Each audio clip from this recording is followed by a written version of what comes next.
Ranita's. Yours? Okay. From India. Yeah, I love India. It's one of my best countries. Borrowed a camera. Okay. What, digital? Okay. But she's basically shooting stories in. She's from near Mumbai. Shooting stories in her own community. You're from? How old are you? Okay, 24. I stuck. Not good.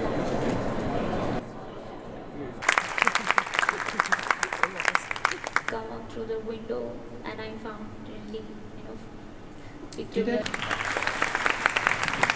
Borrowed a digital camera to take the photo. She didn't even have her own sort of quality camera. So she borrowed a friend's camera, and it made me even more excited immediately, because here's a girl shooting world-class black and white photography. I'm not talking about epic stories that are going to change the world. Hopefully that will come later.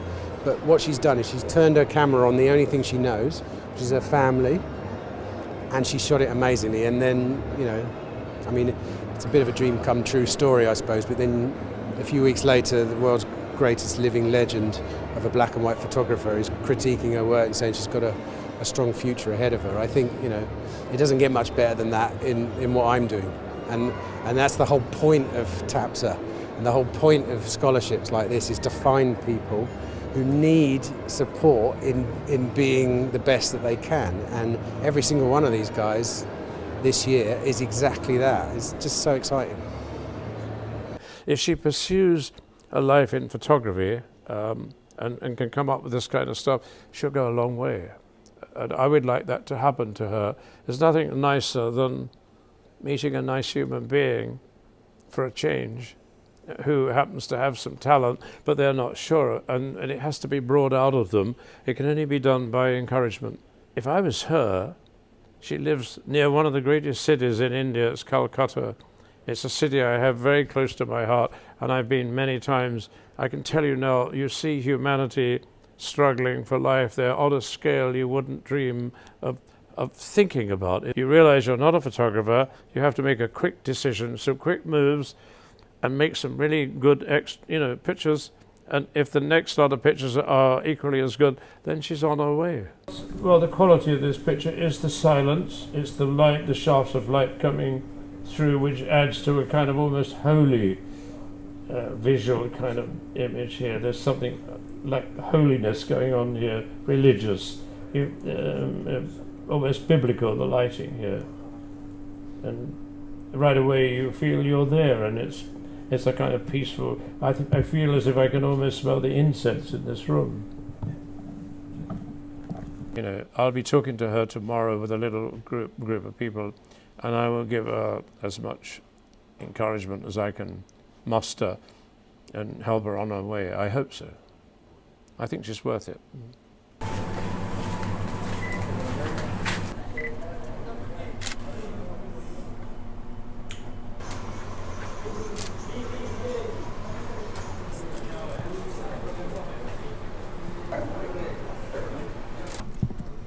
Oh, yeah. But then I realized that photography, taking pictures, it gives me happiness. It's kind of meditation. So then I told my father that I want a camera, and he said that it's too expensive. But somehow he managed. Yeah, in 2015, 26th January, as my birthday gift, he gave me a camera. And then from now, I just take pictures. I don't want to do anything else. Well, the thing is that I just log into Facebook, and someone shared the live streaming in Timothy Allen Photography Scholarship, and I saw my name on it. I'm like, okay, now I'm just in my room, I'm all alone, and then I'm screaming, and when I won the scholarship, I was really happy, and I knew that I'm going to Sharjah. This is my first international trip, and I told my mom that I won the scholarship, and she was happy, very happy, and And then I called my dad and told him also, but he's kind of quiet and cut the phone. Then he called back and said, "I'm really proud of you." Yeah. Yeah, everyone knows Don McCullin, who, he's kind of this, and I followed him throughout in, Instagram, and I searched him through Google and saw Don McCullin pictures, and he is really great. And when I met him, he's really kind person. I never thought that, he was that kind of person. And he told me that to marry with your photography, just do it and never stop taking pictures. Yeah, I'm a small town girl and I have big dreams in my eyes.